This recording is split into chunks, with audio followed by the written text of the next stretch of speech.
সুপ্রিয় শিক্ষার্থী এবং ভিউয়ার্স, আসসালামু আলাইকুম। Welcome to my class. আমি Mohammad Bashiruddin Bhuiyan, assistant teacher English, progressive model school, Mymensingh. আশা করি সকলেই ভালো আছো শিক্ষার্থীরা। আমি আল্লাহ তাআলার অশেষ রহমতে চমৎকার ভালো আছি। কয়েকদিন পর আজকে আবার নতুন একটি পাঠ নিয়ে তোমাদের মাঝে চলে আসলাম। তো দেখো আজকে আমাদের কি পাঠ, আমরা চলো শুরু করি।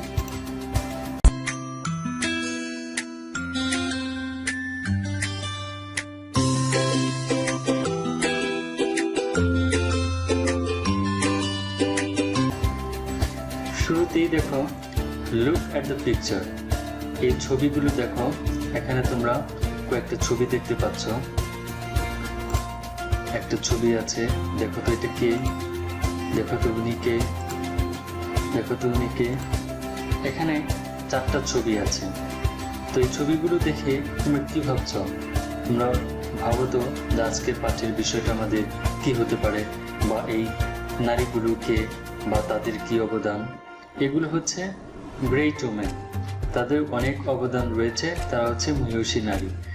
তাহলে ভাবো তো আমাদের আজকের পাঠের বিষয়টা কি হতে পারে। আশা করি তোমরা বুঝতে পেরেছ। আজকে আমাদের এই মহিষী নারীদের মাঝে আমরা একজনের বিষয়ে আলোচনা করব, আমাদের পাঠের অন্তর্ভুক্ত। Our today's lesson is Unit 5 Lesson 2 Begum Rokeya Part 2। আমাদের ইংরেজি প্রথম পত্র class 7 English first paper unit 5 এর অন্তর্ভুক্ত লেসন 2 বেগম রোকেয়া পার্ট 2। তো চলো শিক্ষার্থীরা আমরা মূল আলোচনায় চলে যাই। শুরুতে জানিয়ে দিচ্ছি learning outcomes. After we have studied this lesson we will be able to talk about a great women. আমরা একজন মহৎ নারী সম্পর্কে বলতে পারবো। Listen and understand text. আমরা এই টেক্সটগুলো শুনতে পারবো এবং বুঝতে পারবো। Ask and answer questions. প্রশ্ন করতে পারবো টেক্সট থেকে এবং উত্তর দিতে পারবো। Understand inform meaning from the audio. Audio থেকে আমরা এই টেক্সটের, অডিওর মধ্যে যে টেক্সটের আলোচনা করা হবে সেখান থেকে এর ভাবার্থটা, মূল অর্থটা, আমরা থিমটা বুঝতে পারবো। কেমন? তাহলে আমরা এই বিষয় আজকের এই পাঠ থেকে আমরা জানতে পারবো, এই 4টা বিষয়। তো চলো আমরা সামনে যাই। দেখো শুরুতেই সেকশন এ। সেকশন এ তে কি রয়েছে আমাদের? Read this questions. এই প্রশ্নগুলো প্রথমে পড়ো, then listen to the teacher or CD and answer this questions. তারপর তোমরা শিক্ষক অথবা সিডির কথাগুলো শোনো এবং প্রশ্নগুলো উত্তর দাও। তাহলে আমরা প্রশ্নগুলো দেখি কি প্রশ্নগুলো আছে। প্রথমে আমরা প্রশ্নগুলো পড়ি। Question 1. What did Begum Ruqya do to make people remember her husband? Begum Rokeya লোকে যাতে তার স্বামীকে মনে রাখে সেজন্য কি করেছিলেন? Question number 2. Do you know what kind of books she wrote? তুমি কি জানো তিনি কি ধরনের বই লিখতেন? তাহলে আমরা শুরুতেই এই প্রশ্নগুলো পড়লাম। তারপর আমাদের কি করতে বলেছে? Then listen to the teacher or CD and answer this questions. আমি আরেকটি লেসনে তোমাদের সিডি থেকে একটা অডিও শুনিয়েছিলাম, যেখান থেকে লিসেনিং স্কিলের আমরা একটা প্র্যাকটিস করব, যে সেই তথ্যগুলো শুনে পরে আমরা আনসার দিয়েছিলাম। তো এখানে বলেছে যে টিচার অবলিক সিডি, তুমি টিচারের কাছ থেকে শুনতে পারো। শুনে যে এই প্রশ্নগুলো রয়েছে, এই যে 2টা প্রশ্ন এবং আরও প্রশ্ন থাকবে হয়তো, এই প্রশ্নগুলোর উত্তরগুলো আমাদেরকে এই টিচার যে কথাগুলো বলবে অথবা সিডি থেকে যেই শোনাবে সেখান থেকে তথ্যগুলো সংগ্রহ করে তারপরে এই প্রশ্ন 2টার উত্তর দিতে হবে। কেমন? তাহলে আমি যেহেতু আরেকদিন সিডি থেকে তোমাদের অডিওটা শুনিয়েছিলাম, আজকে আমি তোমাদের শোনাবো এই যে শুরুর অংশটা। টিচার বলবে আর তোমরা মনোযোগ দিয়ে শুনবে। আমি এখন আমাদেরকে বলবো এটার টেক্সটটা। কেমন? আশা করি তোমরা মনোযোগ দিয়ে শুনবে এবং এই প্রশ্নগুলো তোমরা খেয়াল করবে যে আমার কথাগুলোর মধ্যে, টেক্সটের মাঝে আমি যা যা বলবো সেগুলোর মাঝে এই প্রশ্নের উত্তরগুলো খুঁজে বের করার চেষ্টা করবে। কেমন? Listening text 6। আর আমাদের এই বইয়ে অনেকগুলো লিসেনিং টেক্সট আছে, এই লিসেনিং টেক্সটটা হচ্ছে নম্বর 6। তাহলে শুরু করছি, আশা করি তোমরা মনোযোগ দিয়ে শুনবে। বেগম রোকেয়া's husband Shafqat Hussain died in 1909. 5 months after his death, Rokeya set up a high school for girls in Bhagalpur. In memory of her husband, it was named Shafqat Memorial's Girls High School. There was a dispute among the members of her husband's family over the school land. Later, the school was moved to Kolkata. The school is now of the most popular schools for girls. It is run by the Paschim Bangla state. Rokeya started her literary career in 1902 with a Bangla story entitled Pipasha. She wrote a good number of short stories and novels.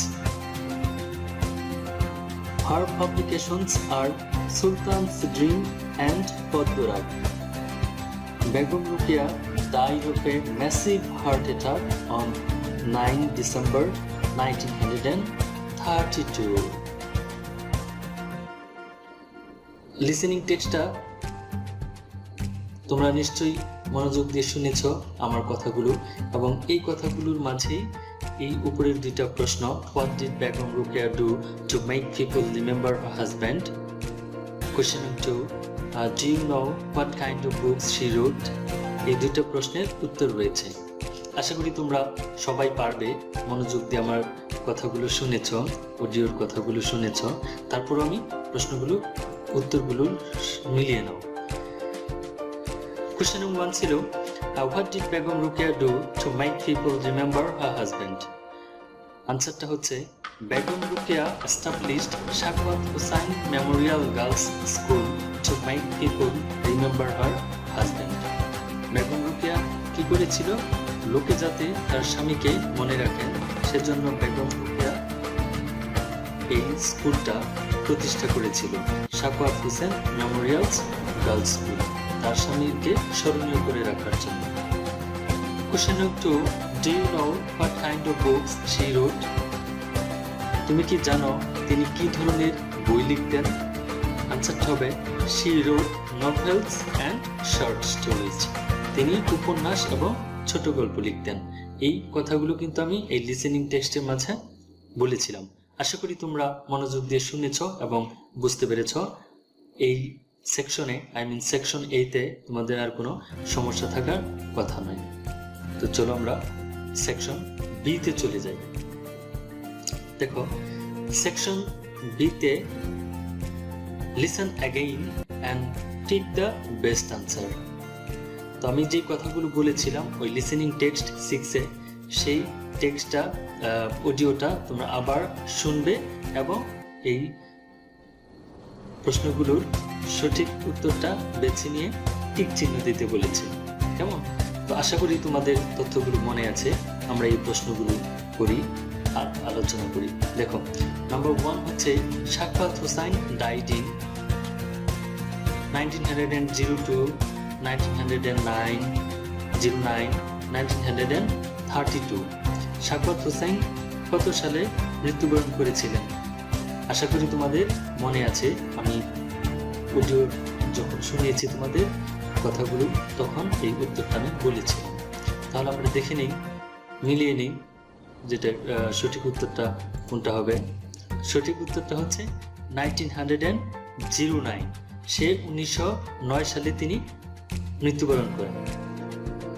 Number 2 দেখো, Begum Rokeya set up a girls high school in Kolkata, Bhagalpur, Pairaban. সে কোথায় স্কুলটা প্রতিষ্ঠা করেছিলেন? বেগম রোকেয়া একটি উচ্চ বিদ্যালয় স্থাপন করেন কোথায়? কলকাতা, ভাগলপুর না পায়রাবন? দেখো, আমরা উত্তরটা মিলিয়ে নিই। ভাগলপুর। তিনি এই ভাগলপুরে এই গার্লস স্কুলটা প্রতিষ্ঠা করেছিলেন। তারপর সেটা কলকাতাতে ট্রান্সফার করা হয়েছে, মুভ করা হয়েছে। Begum Rokeya set up this school in memory of her husband, father, mother. Begum Rokeya তিনি যে এই স্কুলটি স্থাপন করেছিলেন কার স্মৃতি রক্ষার্থে, তার হাজবেন্ডের না বাবার না মায়ের স্মৃতি রক্ষার্থে? দেখো আমরা উত্তরটা মিলিয়ে নিই, তোমরা মিলিয়ে নাও। আশা করি তোমরা ভিডিওটা শুনে মনে রেখেছো। হার হাজবেন্ড, তার হাজবেন্ডকে স্মরণীয় করে রাখার জন্য। Number 4, there was a dispute in her husband's family. Have dispute means that the members, এক নম্বর হচ্ছে were of the same opinion, B হচ্ছে had different opinions, C হচ্ছে did not like each other. তার স্বামীর পরিবারে একটি বিবাদ ছিল। There was a dispute, dispute মানে হচ্ছে বিবাদ, ঝগড়া। There was a dispute in her husband's family, তার স্বামীর পরিবারে একটি বিবাদ ছিল। এখানে here dispute means that the members, এখানে এই ডিসপিউটের অর্থটা কি বুঝিয়েছে। এখানে বিবাদ অর্থ সদস্যরা কি were of the same opinion, একই মতবাদের ছিল, had different opinions, ভিন্ন ভিন্ন মতবাদ ছিল, মতামত ছিল, and did not like each other, একে অন্যকে পছন্দই করতেন না। কোনটা হবে? চলো আমরা দেখে নেই। had, এটার আনসারটা হবে B number, had different opinions, তাদের ভিন্ন ভিন্ন মতামত ছিল, এক একজনের এক এক মতামত ছিল তার স্বামীর পরিবারে স্কুলের জমি নিয়ে। Number 5, Shafat Hussain Memorial Girls School is a private school, a Muslim school, government school. তাহলে এই শাফাত হোসেন মেমোরিয়াল গার্লস স্কুলটা কি? একটি কি ধরনের school? Private school, Muslim school and government school. দেখো আমরা দেখি আনসারটা কি হয়। গভর্নমেন্ট স্কুল, এটা একটা সরকারি বিদ্যালয়। Number 6, Begum Rokeya wrote short story, novels and short story. কোনটা হবে? বেগম রোকেয়া কি লিখেছিলেন, কি ধরনের লেখা লিখেছেন? short stories and poems, novels and poems, novels and short stories. কোনটা? নাম্বার সি মনে হয়। দেখি আনসারটা কি হয়। Number C, novels and short story, novel এবং উপন্যাস এবং ছোট গল্প লিখতেন। তাহলে আমরা দেখি সবগুলো আনসার কি কি হলো। এ হচ্ছে 1909 সালে মৃত্যুবরণ করেন, ভাগলপুর। 3 নম্বর হচ্ছে হাজব্যান্ড, 4 নম্বর হচ্ছে ডিফারেন্ট opinions, নাম্বার 5 হলো গভর্নমেন্ট স্কুল, নাম্বার 6 হলো novels and short story। আমাদের এই কাঙ্ক্ষিত answer. Shafat Hossain died in 1909. Begum Rukia set up a girls' school, high school in Bhagalpur. Begum Rukia set up this school in memory of her husband. There was a dispute in her husband's family. Here, dispute means that the members had different opinions. Shafat Hussain Memorial Girls' School is a government school. Begum Rukia wrote novels and short stories. তাহলে আমরা section beta শেষ করে ফেললাম। আশা করি তোমরা সঙ্গেই ছিলে এবং ভালোভাবে বুঝতে পেরেছো। চলো আমরা পরের সেকশনে যাই। সেকশন সিতে আনসার দ্য ফলোইং কোয়েশ্চেন্স। নিচে কিছু প্রশ্ন রয়েছে, এই যে প্রশ্নগুলোর উত্তর দিতে হবে। Question 1, what did Begum Rokeya do for female education? Begum Rokeya নারী শিক্ষার জন্য কি করেছেন? Number 2, why did she move Shafat memorial girls high school to Kolkata? তিনি কেন শাফাত মেমোরিয়াল বালিকা উচ্চ বিদ্যালয় কলকাতায় সরিয়ে নিলেন? এই ভাগলপুর থেকে কেন কলকাতায় মুভ করলেন? Number 3, what are some of her important writings? তার কয়েকটি উল্লেখযোগ্য লেখা কি কি? এই প্রশ্নগুলো উত্তর তোমাদেরকে দিতে হবে। আমি যে অডিওটা শুনিয়েছিলাম আমার নিজের কণ্ঠে, সেইখানে এই প্রশ্নের সবগুলো উত্তর রয়েছে। আজকে তোমরা আমার কথাগুলো মনোযোগ দিয়ে শুনেছো কিনা ক্লাসে মনোযোগী ছিলে কিনা, আমার কথাগুলো তোমরা ফলো করেছো কিনা, শুনেছো কিনা, সেটা আমি যাচাই করবো এই প্রশ্নগুলোর মাধ্যমে। এই প্রশ্নগুলোর উত্তর তোমাদের লিখতে হবে, খাতায় খুঁজে বের করতে হবে। এই প্রশ্নের উত্তরগুলো তোমরা সুন্দর করে লিখে রাখবে। যখন আমরা ক্লাসে ফিরবো, ক্লাস করব, তখন সেই খাতাগুলো আমি মূল্যায়ন করব। এটা তোমাদের এক ধরনের একটা কাজ, ক্লাস মূল্যায়ন, ক্লাস অ্যাসেসমেন্ট। চলো আমরা পরবর্তী সেকশনে চলে যাই। আজ আর আমাদের কোনো সেকশন নেই, এই লেসনে 3টা সেকশনই ছিল, সেকশন A, B, C।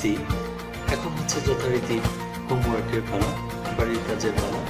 যেহেতু তোমাদের পরীক্ষা সন্নিকটে, সেহেতু খুব দ্রুত সিলেবাস শেষ করতে হবে আমাদের সীমিত সুযোগের মধ্যেই। এজন্যই আমি তোমাদের অর্ধবার্ষিকের সিলেবাসের অন্তর্ভুক্ত একটা স্টোরি তোমাদের জন্য আজকে পড়া রেখেছি, এ গ্রেডি ফার্মার। এ গ্রেডি ফার্মার, এ কমপ্লিটিং স্টোরি। এই স্টোরিটা তোমাদের বাড়ির কাজ থাকবে, বাড়ির কাজের পড়া থাকবে, এবং আজকের ডেটে তোমরা বাড়ির কাজের খাতায় এই গল্পটা তোমরা সুন্দর করে কমপ্লিটিং স্টোরিটা লিখে রাখবে। আমরা ক্লাস যখন শুরু হবে, তখন ক্লাসে আমি এই বাড়ির কাজের খাতাগুলো, বাড়ির কাজগুলো মূল্যায়ন করব। আর তোমরা তো জানো যে বাড়ির কাজের মূল্যায়নের উপর তোমাদের একটা নাম্বার আছে, যেটা অর্ধবার্ষিক পরীক্ষা, বার্ষিক পরীক্ষায় যোগ হয়। সো ফাঁকি দেওয়ার কোনো সুযোগ নেই। আশা করি তোমরা খুব ভালোভাবে বাড়ির কাজগুলো করবে। অন্যান্য টিচারদের বাড়ির কাজগুলো তোমরা ভালোভাবে করে রাখবে। তো আজ আর কথা বাড়াবো না, আরেকটা ক্লাস নিয়ে আসা পর্যন্ত তোমরা সুন্দর থাকো, সুস্থ থাকো, নিরাপদে থাকো, স্বাস্থ্যবিধি মেনে চলো, ঈদটা এনজয় করো, পরিবারের বাবা মার সাথে সময় কাটাও, ছোটদের খেয়াল রাখো। আল্লাহ হাফেজ।